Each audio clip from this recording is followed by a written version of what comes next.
dan melaksanakan tawaf di sekitar Ka'bah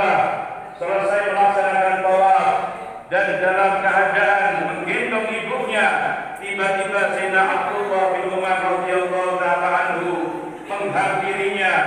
Dia merasa takjub dengan apa yang dilakukannya. Siapakah yang engkau gendong itu, wahai anak muda? Pemuda itu menjawab, dia adalah ibuku yang aku bawa dari negeri Yaman, dari rumahku di Yaman sampai ke sini, selalu berada di atas pundakku. Apakah engkau melihat bahwa aku telah membalas daripada budinya dan terhitung sebagai orang yang berbakti kepadanya?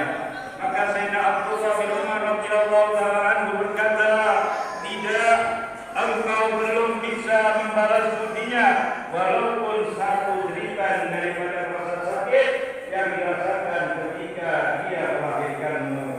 Kisah yang lain, Sayyidina Ali Zainal Abidin sangat terkenal sebagai orang yang berbakti kepada ibunya.